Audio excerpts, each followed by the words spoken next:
Well, hello everyone. Thank you for joining Did You Know, the ESCO HVAC Show, brought to you by the ESCO Institute. My name is Clifton Beck. I spent a couple decades as a technician and as a mobile engineer before I got into technical training about 4 or 5 years ago. And it has always been my passion to be able to look at the changes in the industry and dive into them so that I can understand them better, so that I can be a better technician myself.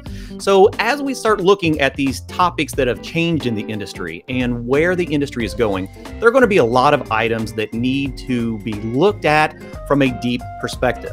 So today's topic is going to start out at about 1,000-foot view, but we're going to dive. We're going to jump right out of that plane, and we may or may not launch a parachute when we get down to the ground. We may hit bottom and our brain goes, "Oof, what just happened?" So a really, really interesting topic that has needed some resolution for a couple of years. You know, I spent my time as an educator in the contractor training side of things. So I was doing a lot of contractor training and onboarding at the dealer level, at the wholesale level. And a couple of years ago, I had a few contractors come to me with some leaking line set issues that were not leaking at fittings. They were leaking in the actual refrigerant line itself through the copper line set. And it was very troubling. You know, these are high quality contractors that I would trust install in my own home. So I knew that it had to be something else happening. And that has not been 100% educated on in our industry. So I feel that it is an incredibly important topic, especially as we're moving into this electrification state, this decarbonization state where we're starting to install a lot of high efficiency and inverter driven systems. And we need to be aware of proper installation and proper handling of all of this. So today we're going to spend a little bit of time with our very good friend, Howard Ahern from AirX Manufacturing, the leader in insulation for our HVAC and refrigeration products that is based right here in the United States. And Howard is not only the director for sales, he's with the technical and training management section of AirX. And he's also been involved with understanding and diagnosing and looking at what has really caused this root problem.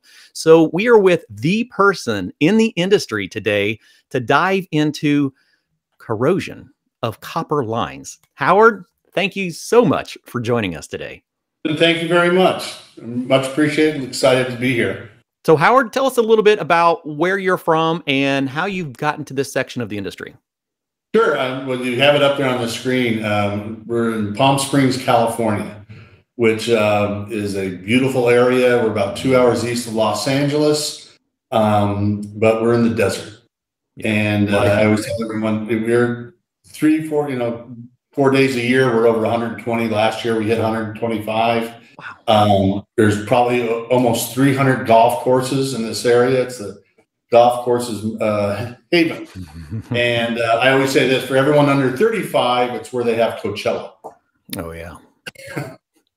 But I got in this industry as a fluke. Basically, I was in sales and a friend of mine had a rep business, and I got in the plumbing first and started on that end. And it's just been a gradual education, you know. Sure. Some great people in this industry. Well, we're grateful that you're here today and looking forward to some resolution on this hot topic. Well, yeah, it's you know, I've got a couple slides there that are showing you, if you go into any chat room or look at any, you know, HVAC talk or any type of online surface, forum, you're seeing contractors asking about, like, what the heck is going on? You know, I've installed these line sets and I'm getting all these pinhole leaks and I don't know, you know, what's going on. I mean, we started getting calls. I used to get a lot of calls at the beginning from the East Coast because it kind of feels like that's where things started as they moved as far as line set pinhole corrosions. And it's moved all its way across the United States. And it's been a big surge in this that we haven't had before. No, not at all. As you know, copper corrosion has been around since copper's been, you know, available. And, you know, the type of corrosion that they're talking about that they feel that it's connected to is what they call Formicary corrosion, ants nest corrosion, or pinhole leak corrosion. Absolutely. And before we talk about that, a lot of this came, people were connecting it to when white line sets started in the market, but that's, not really true. This corrosion, again, has been around for years, basically since copper tubing and refrigeration probably started right then. That's right. So it's a natural process of oxidation. So why is it that it's, all of a sudden there's such an increase across the country on this, and it seems to be regulated to, certain line sets that, that we're seeing. But, talking to contractors and distributors, they're saying it's broad, it's across, all the manufacturers. Multiple manufacturers and brands. There was a new type of, and I'm blaming the manufacturers, is a great idea, is extruded protection on line sets. So you can pull them through the walls, and they're resistant to tearing, which is great, because that's, one of the worst things is you get your house done, but there's tears all over all through the line set. Absolutely. And that seems to be, and I'm saying seems to be where, but from the contractors and what you're seeing, that seems to be where the focus is. But we want to talk, again, about Formicary corrosion, because it's been around a long time. It needs three things for it to occur. We're going to need oxygen, we're going to need moisture, and an organic acid or volatile compound, chemical to be in that, because that's what we need to have it. And a lot of studies are being found, and I saw this one that 90% of the cases of where they're having this corrosion is caused by the organic acids that are in the air for the heating and cooling systems. Right. And we're starting to have a lot of discussions on VOCs and how chemicals are reacting as they're breaking down and forming new compounds, and now bonding with different elements. So with the changes in the evolution of material, we're going to have to look at the changes and evolutions of chemistries as well. And that's not been an incredibly significant concern in the industry, except for, like in that first statement, when we're talking about reactions that are happening inside of sealed refrigeration systems.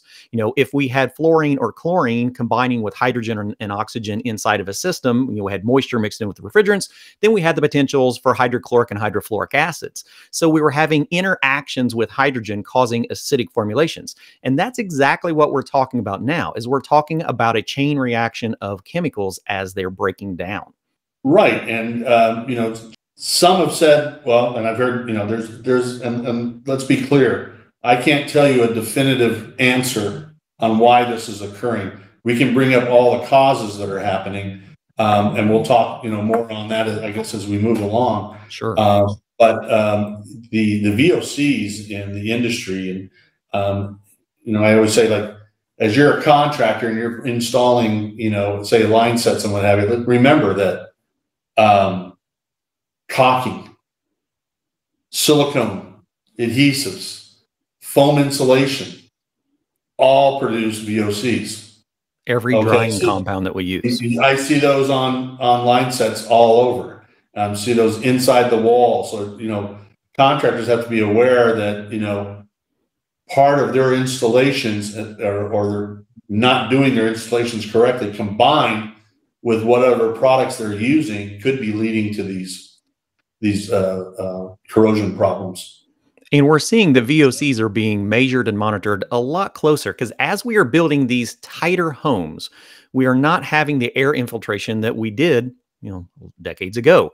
So as we are having a tighter concentration of VOCs, now we have the potential for greater breakdowns and transformations of our chemicals. So we're going to see a lot of manufacturers moving into VOC monitoring as we go forward. I already know of a couple major manufacturers that have developed sensors that add onto their equipment to be able to measure the internal VOCs and the air quality inside of your space, so that we can compare it to the air quality outdoors.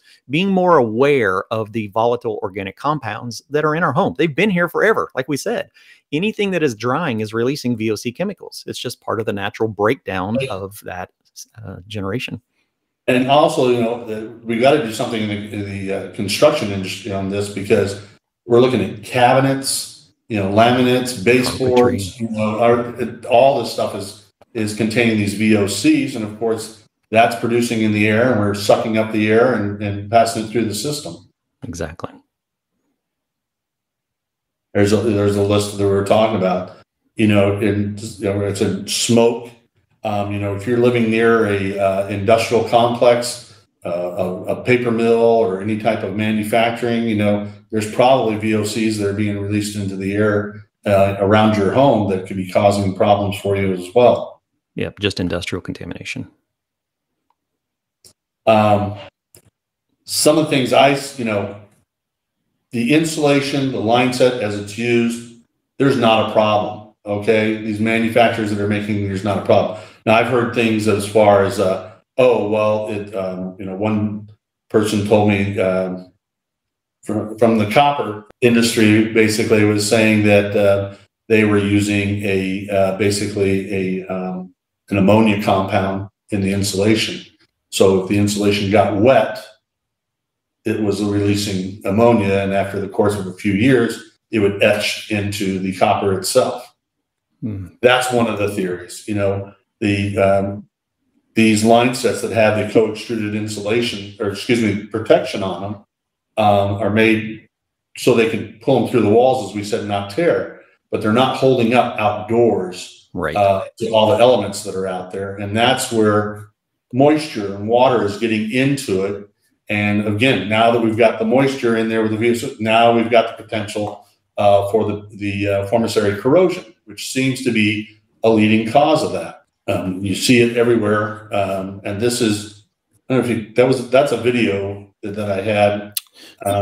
And if you go on there, if you're not familiar with this, if you go to YouTube and search in there, you'll find these videos that contractors are putting in there, the problems that they're having and they're discussing. And part of it is acidity. It is about the moisture. I mean, there's a lot of theories on why this is happening. The interesting thing is we don't seem to see anyone stepping up and saying, this is the real cause of it. If you stop doing this, that'll stop. Correct. There are reports that we're seeing that areas with hotter or higher humidity seems to make the copper sweat more. They're saying that, is it the problem that we have moisture, obviously inside of a copper suction line, that the moisture then is not being able to release the moisture vapor, and the insulation is staying dry? Is that the case? I've seen some things on manufacturers with their E96 permeating testing, and where they don't test the product as installed. They'll test the insulation, they've tested the outer jacket, and they both meet the International Residential Code. Has a requirement in there that the outer surface has to be a 0.05 perm or below. But you can't take two numbers and add them together and say, we're under 0.5. And the ASTM E96 test doesn't work that way. Right. You have to put it in as a system or as installed. Armacell put this letter out, I think it was 2017, I was going to say 2018. It's been a little bit. And I would like to, commend Armacell for being a leader and being straightforward, because I haven't seen this from any other manufacturer in the industry. No. So they're good people. They just came out and sent a letter to the industry, say, hey, look, first of all, while everyone thinks this is going to hold up outdoors forever, and that's another point, there are so many other factors besides just UV that will deteriorate insulation or materials that are outdoors. And we're just when exposed to the elements. And they mentioned that, hey, while this product is UV retarded, it's only going to protect the insulation from short-term exposure, or a year or so with it. You're going to have to add additional protection in the form of jacketing or coatings to do that. And this is a statement that went out.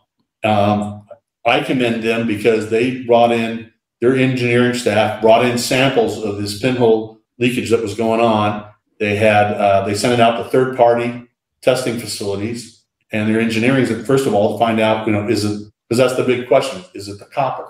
Right. Everyone thinks as well they're using cheap copper. That's not the case. They found out all the copper meant all the ASTM standards. And they found out that all these problems that they had was from moisture.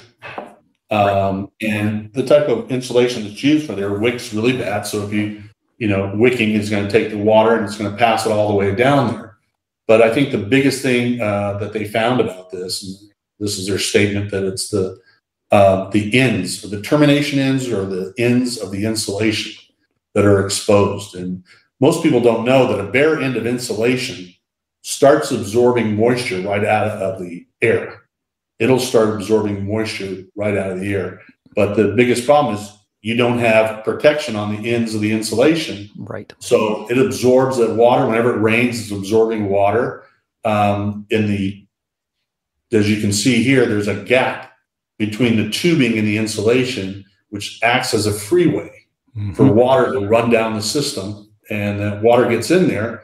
And if it's not being able to release, then it's saturated, and that moisture sits there, and whatever volatile chemical or acid is on there is going to, over the years, and that seems to be agitate. It seemed to be a problem that it was taking a few years for this to happen.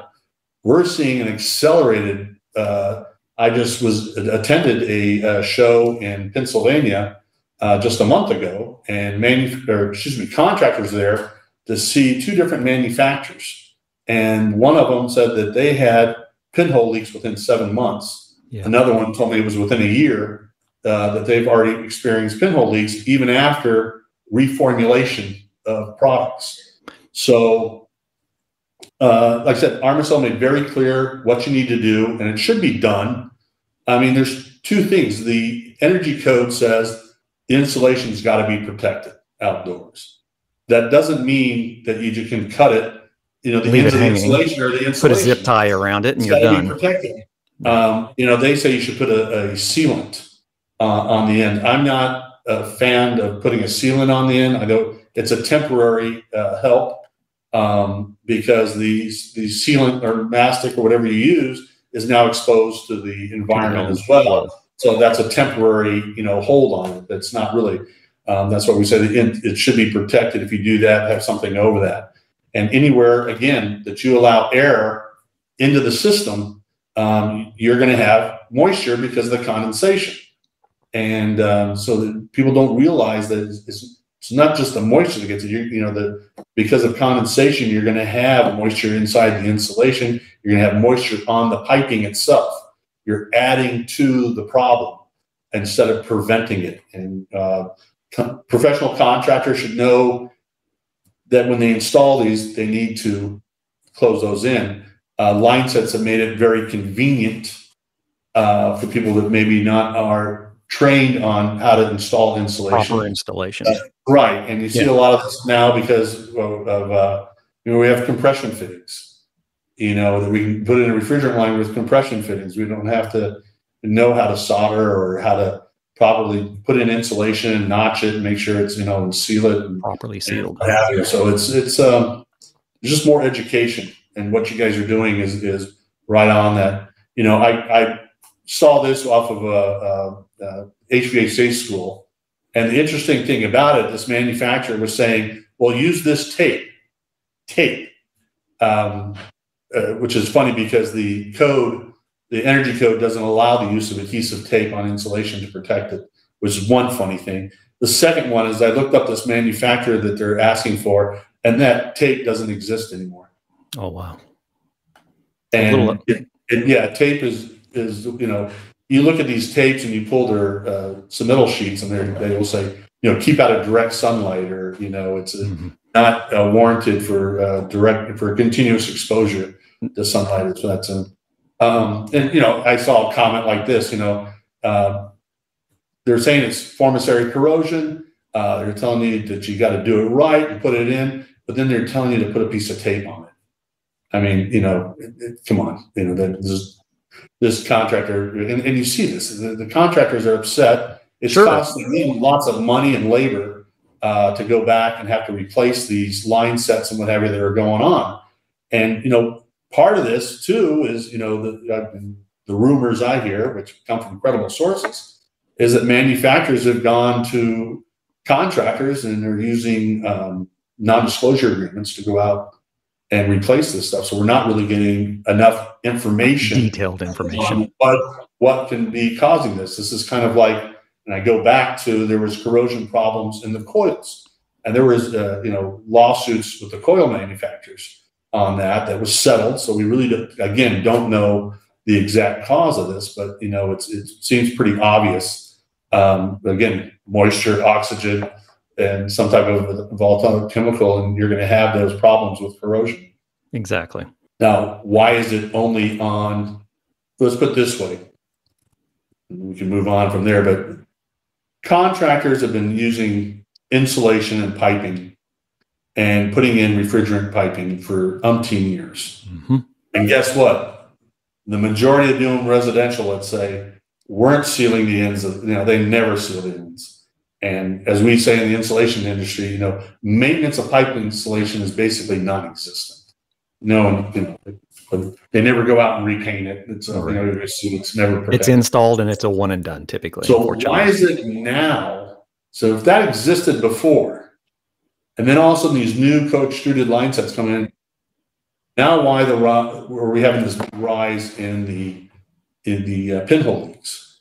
So that's making the questions go. That's why contractors are asking, hey, why is that? Well, is it one thing, or is it the combination of not sealing, not making sure that what the VOC contents is in homes, or making sure that we're not using VOC things around our line sets like foam insulation, right? And these things, which just so you know, the foam insulation now has been basically, unless it expands and contracts, which it doesn't do, the new energy codes on both the commercial from the 2018, now the 2021, and the residential code for penetrations of the air barrier, the sealing method has to allow for expansion and contraction materials and mechanical vibration.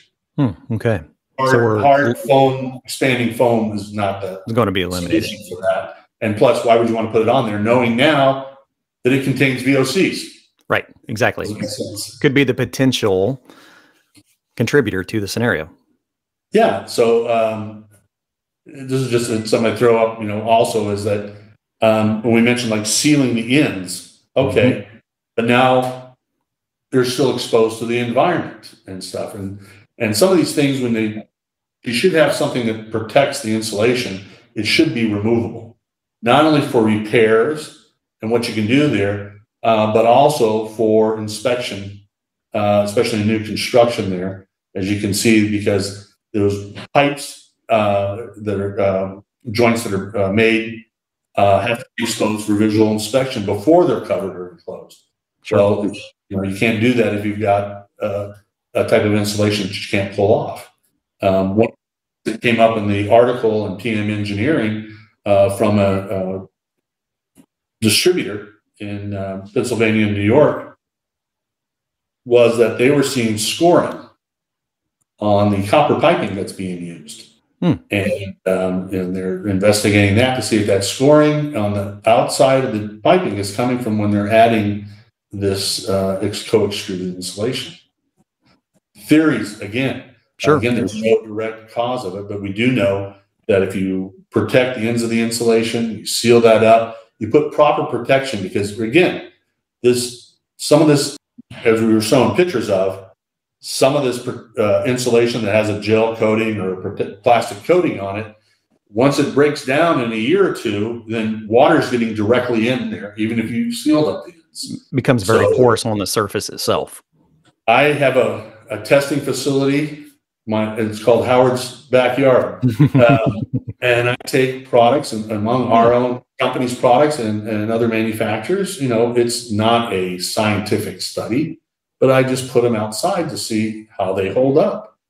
And I'm finding products that have come on the market today that have warranties, but I'm finding the seams are splitting within 7 to 9 months. Exactly, and I've seen that myself. So it's a real problem. It's something that we need to have products that are for long-term use on this, because how are we going to conserve energy, or how are we going to eliminate these problems of these pinhole leakings? One thing I show, because we do jacketing, is that if you just extend the jacketing past the termination of the insulation, you can either seal it or tie up the jacketing over there. You're preventing the sun from getting on it. You're preventing the water from getting in there. You know, that's what you need to be doing.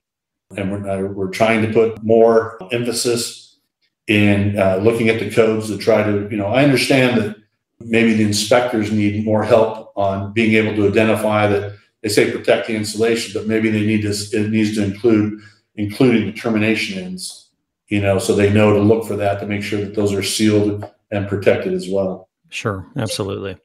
Now, one thing that I have seen quite a bit, and especially from your product, is now we're starting to see insulation that comes with a independent barrier, just like this, the jacketed insulation. Have you seen any references to adaptations of bringing that in for code requirements to help resolve the scenario?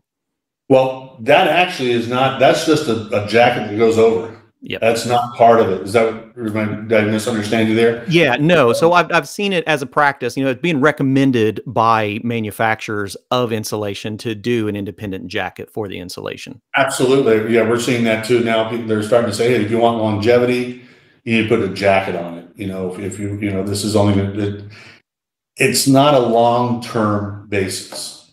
And I would think, and we find a lot of contractors on the HVAC side now are understanding this, and you know what, and they're wanting to do better, you know, for their customers. We're seeing a lot of engineers make sure that that's corrected. I mean, there's no use, you know, charging someone $15,000 for a system, and then, you know, that has a leak in a few years. It's one of the biggest complaints of homeowners is I get a high SEER system. I paid all this money for it. I see immediate reduction in my electric bill, but after time, I watched it just creep right back up. Well, you know, when the insulation loses its thermal conductivity, you know, we're adding heat to the system so that it's working harder. Our BTUs go up. You're stressing out the unit.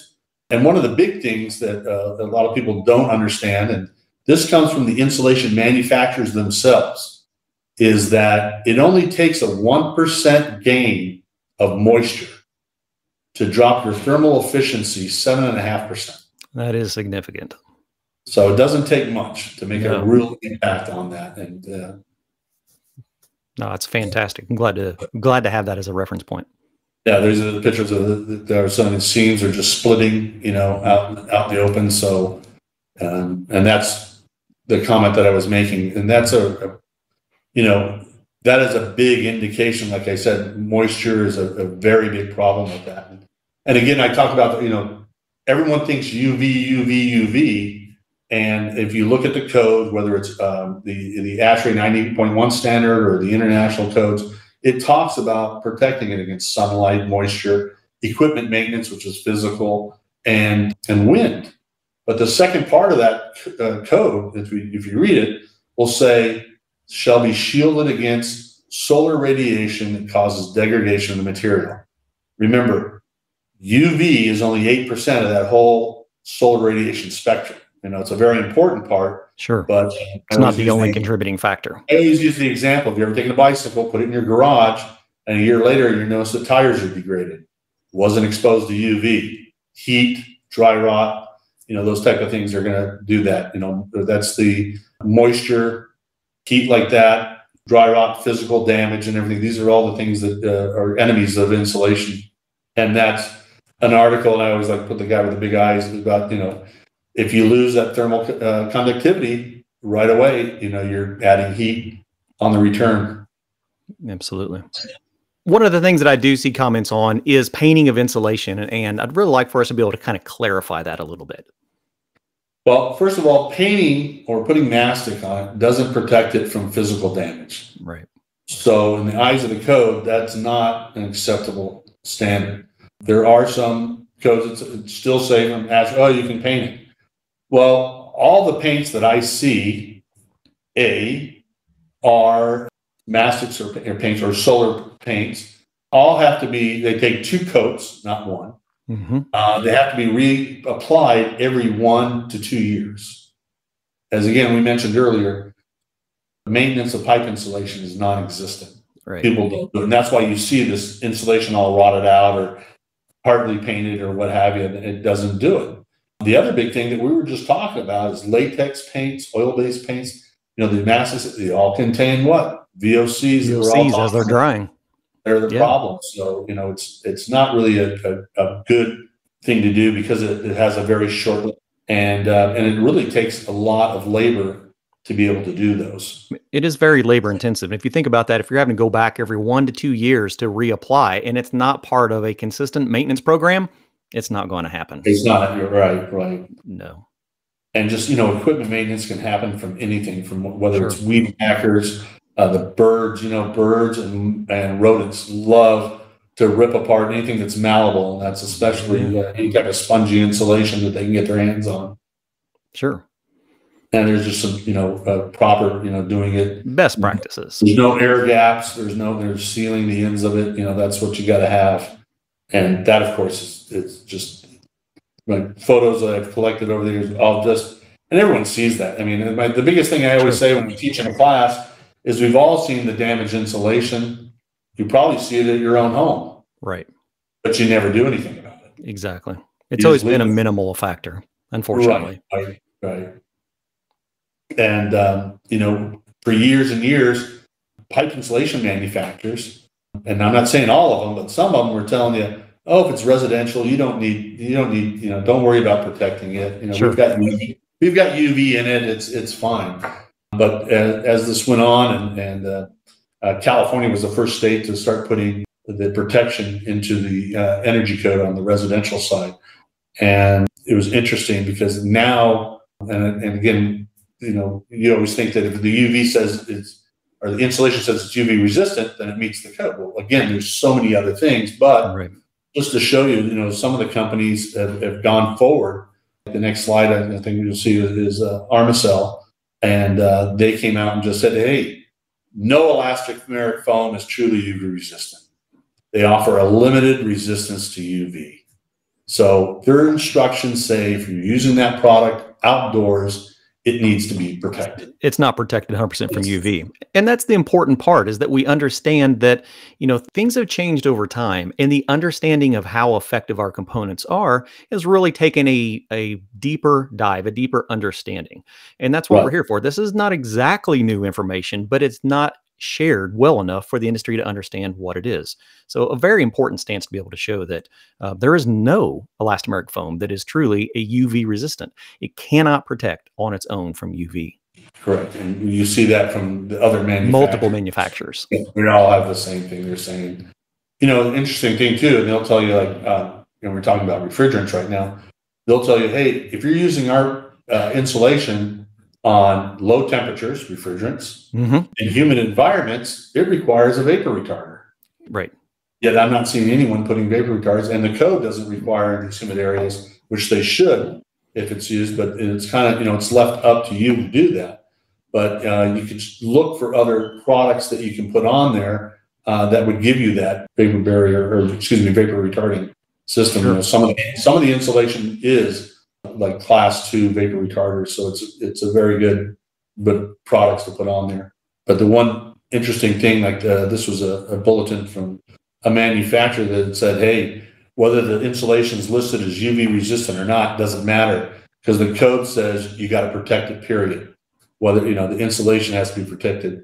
And the biggest problem and is that there is no accepted uniform testing method that would cover everything for being out. So we can't turn to you and say, well, if you comply with this standard, you're fine. It's going to last. I mean, again, there's the heat elements, there's the UV elements, there's the moisture elements, there's physical damage elements. Right. So none of that has been combined into one test. No. And accelerated UV aging studies UV testing is unreliable. The majority of them don't include heat, and really.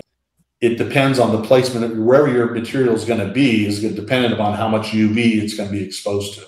Sure. We may have increased UV just because of the surfaces of our local environment. Absolutely. No, fantastic point. So it really comes down to, even though we have recommendations for installation The installation practices really do fall on the installer and the contractor to understand their environment and what it's going to take to be able to properly protect that line set. Yeah, I think there's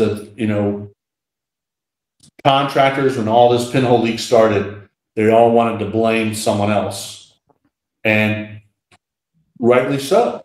Sure. Maybe this using is new products and all something new, and now they're having this. Right. But you see, the problem is nobody was telling them from the manufacturers, oh, you better make sure you're sealing those ends. Right. This all came out after all the problems that are happening. Exactly. They're not telling you, oh, well, you better put a jacket on if you want it to last a long time. This is all afterwards. So I don't blame the contractor for being upset, but then in that turn, yes, Mr. Contractor, you should have been doing that. That's a normal standard of practice in installing insulation. And, I can't blame them about the VOCs because none of us knew really that was going on. And it was only really a problem with, like I said, the coil manufacturers, it seemed to be. I saw a question just popped up and said, can you recommend any books on this topic? Hey. And yeah, there is one, Corrosion and Material Selections. It's about Alzaria Bandadori. It's a very interesting book. I see some manufacturers that are putting coatings now on the copper. And if I can read you this one section out of there. Yeah, absolutely. Please do. Pitting corrosion.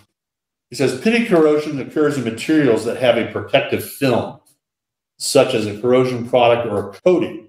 When this breaks down, the exposed metal gives up electrons easily, and the reaction initiates tiny pits within localized chemistry supporting rapid attack. So I don't see coatings as being a solution for that. Right. I'm not a scientist, but that is a great book. I can give that to you later so you can send it to this gentleman. Yeah, absolutely. And I'll put that as a reference. So one of the things we'll be doing is making sure that you have the ability to dive deeper into these topics. So once we get done with the video, once we get done with our live session and we put it into video format on like YouTube and on our local e-learning network, I'll have links for all of this so we can come back and do re-referencing because it's very important stuff to learn. It's not the newest topic of the industry, but it is a very new topic when it comes to the education on it. Because you're right, a lot of these practices have been here. It's not like it was unknown practices. It was the fact that we weren't following through on practices that should have been in play. So a lot of compiling effects that have caused the amount of issues that we have had in the industry. Right, and that's why, always being involved and looking at articles and getting educated and attending some of these classes and what have you is worth it. I'm always open to talk. If people want to call me, I'll come in and do it. This is, when we talk about, and this is going away from, but it has to do with, with the same topic that we're talking about. Our company deals in the penetrations and the refrigerant piping in the walls. And as you can see, almost everything is a makeshift method of what they're coming up with. And again, you see, look at all the silicone on there. Here we're talking about the VOCs, the things that have VOCs, the putties, the caulking, cements, the foam. Yeah, so it's no wonder that there are problems with this. No, that is so true. And this is, I was talking about earlier, that it's a very accepted practice by everyone in every state to use expanding foam to seal these penetrations. Yeah. But the problem with expanding foam is it becomes hard. It doesn't expand and contract with the other materials, so your wall that's expanding and contracting. And that's why when you go back there after a while, there's usually no foam. And one of the big things, if you go to the next slide, please, is the U.S. Department of Energy has had in their website for many years on sealing. And hey, they say expanding foam is great. And it is. It's a great product. It's a good product for the right application. Just keep it away from vibration because the friction from the vibration turns it into powder. So counterproductive for refrigeration line sealing. Yeah, absolutely. And as such, now you're seeing, like I said, it started with the commercial code in the 2018 IECC, sealings that allow for expansion, contraction materials, and mechanical vibration. And now that same language is now in penetrations of the air barrier for the residential as well. Yeah, fantastic. And that's part of the reason we're talking about this is that we're now seeing developments in code that is referencing this particular topic. So we've known that it's an issue. We've not come to 100% resolution, but we definitely have a much clearer path on how to resolve the scenario. Absolutely. And that's just showing where it's in the 2021 in code books. Correct. So some of you guys, especially there's a lot of cities in Texas that have adopted this. There's other cities that are adopting the 21 codes. And there's a real push from the code body. Let me just say this right now. Because of the new refrigerants that have come in that are now in the 2024 code books, the mechanical, the fire, the building code. Sure. The ICC, and applies to the uniform mechanical code as well. And they are pushing for the jurisdictions to adopt these right away. I mean, we need these right away. In less than a year and a half, these refrigerants are going to go away. And I haven't even studied, that's another thing about the pinhole leaks. Right. Is we went from 22 to 410, we had a major increase in pressure. Is the velocity from that pressure causing problems with pinhole leaks? I mean, that's got to be examined as well. And I don't know what all the pressures are on the newer refrigerants that are in. I'm waiting to see what that information is on that. But that's just, you look at the uniform code, and I think the problem is the international mechanical code needs to adopt the same thing. They right away, first thing they say is general piping and tubing shall be installed as to prevent vibration and stress at joints and connections. That should be almost a standard practice, but it's not. No. And that should be part of the code. And they also do more things with support and what have you that's in there. And they have the same thing about the visual inspection. But there is a new code coming up in the residential code starting in the 2021 for refrigerant piping that they've got to be supported by a permanent support within 6 feet of the condenser. Which is a big deal because there is a lot of issues with vibration all from condensers. And that's always been a concern is, the integrity of the tubing in that short distances. Well, just when we're talking about this, we're talking about vibration of the, lines, destroying the materials, let's say, that are used for the penetration. Right. Now you've got water coming in, we've got outside air coming in to, these are the things that are attacking the copper inside, on your line. So, we got to pay more attention to those things. To better installation practices. A lot of this really does come back to proper installation practices and understanding how we should be doing a proper install of our line sets. Yeah. And I'm just going to wrap up here and I'm going to say so we've given you all these different scenarios and you're probably sitting there going, geez, they're going all over the world with every, it's a deep dive. Conspiracy theory of what it might be. Right. And I'll agree with that. There isn't one solution.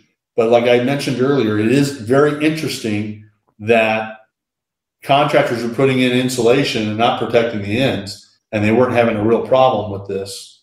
And ever since the co-extruded insulation has come out, now it's a heightened pinhole leak problem. Not saying that is exactly the problem, but is it that there's a heightened VOC problem?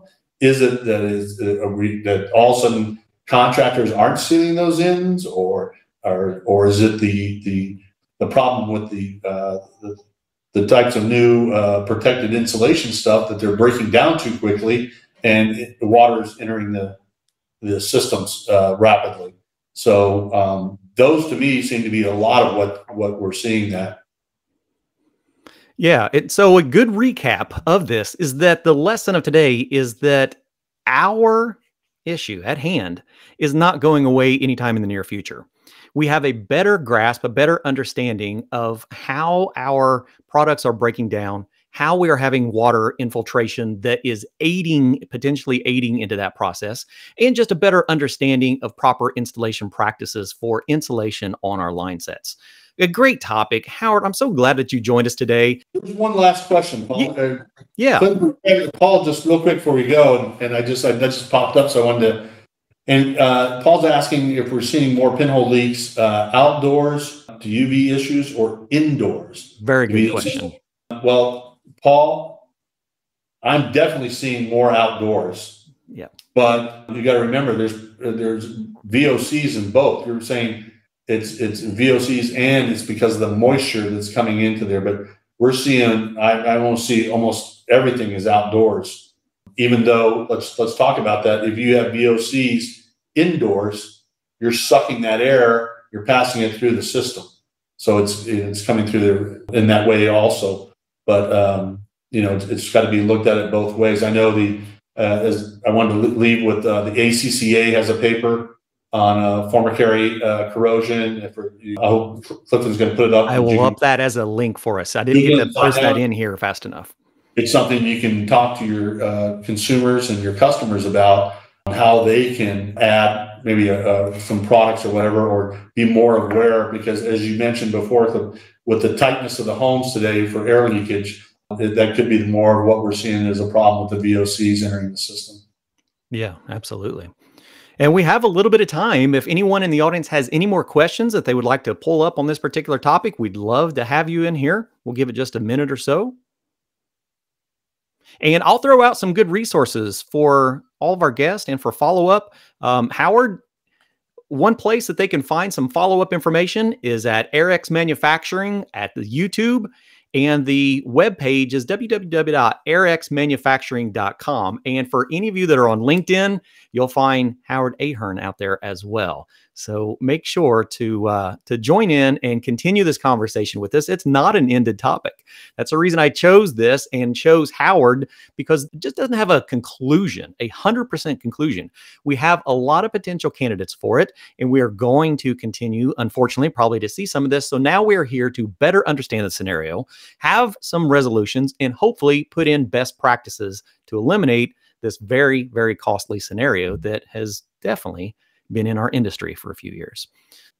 I was going to say also, please, if someone's got a pinhole leak, if you've got pictures, if you've got things, send them in to us. I mean, we'd love to help you, try to help you figure that out. And if you need help with how your people are installing things, give us a holler.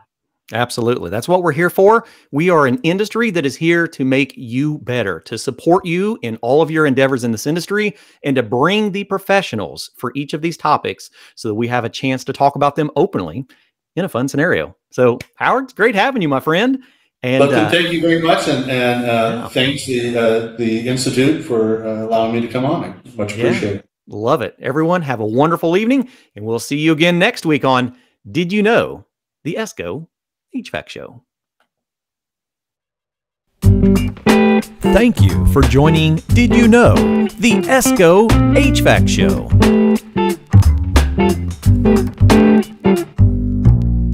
You want to see some of these great presenters in person? Well, then we'll see you at the National HVACR Educators Conference, where many of these guests will be presenting live classrooms, and you'll have a chance to interact with them.